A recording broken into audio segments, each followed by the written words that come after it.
পঞ্চ পাণ্ডবেরা যখন শত্রুদের জয় করে রাজস্ব যজ্ঞ করে সুখে শান্তিতে দ্রৌপদীকে নিয়ে ইন্দ্রপ্রস্থে কাটাচ্ছিলেন, ঠিক সেই সময় কি এমন ঘটেছিল যে পাণ্ডবদের মধ্যে শুধু অর্জুনকে বনবাসে যেতে হয়েছিল। বন্ধুরা, আজকের ভিডিও অর্জুনের বনবাস সম্বন্ধে।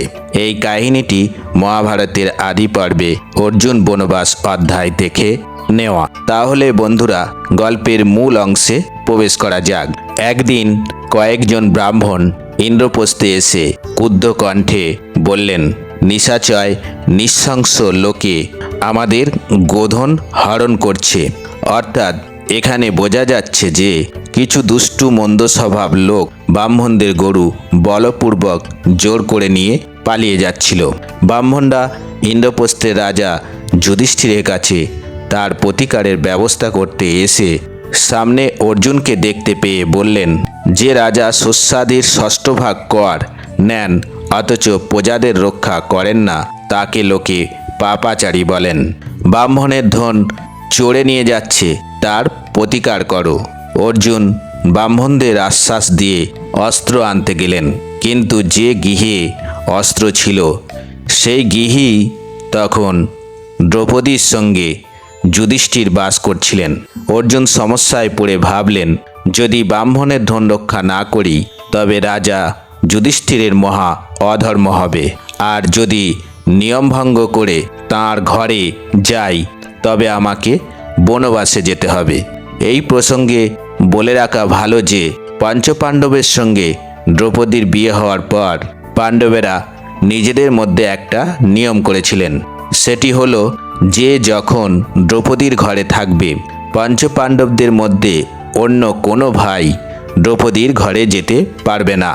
যদি কেউ এই নিয়ম ভঙ্গ করে তাকে 12 বছরের জন্য বনবাসে থাকতে হবে।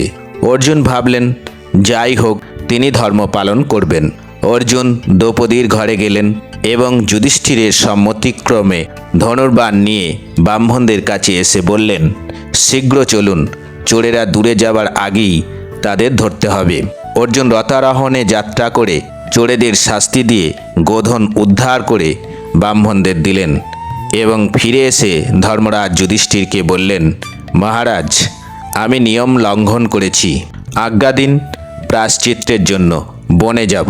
যুধিষ্ঠির এই কথা শুনে কাতর হয়ে বললেন, তুমি আমার ঘরে এসেছিলে, সেই জন্য আমি অসন্তুষ্ট হইনি। জ্যেষ্ঠের ঘরে কনিষ্ঠ এলে দোষ হয় না, তার বিপরীত হলেই দোষ হয়।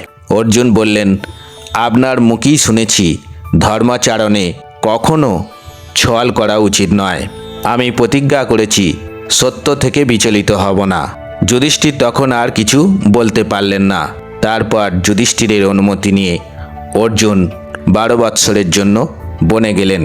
এই জন্য বন্ধুরা, শুধু অর্জুনেরই বনবাস হয়েছিল। এই ধরনের ভিডিও দেখতে চাইলে বিধাতার কথা চ্যানেলটি সাবস্ক্রাইব করে পাশের বেল আইকনটি বাজিয়ে রাখুন।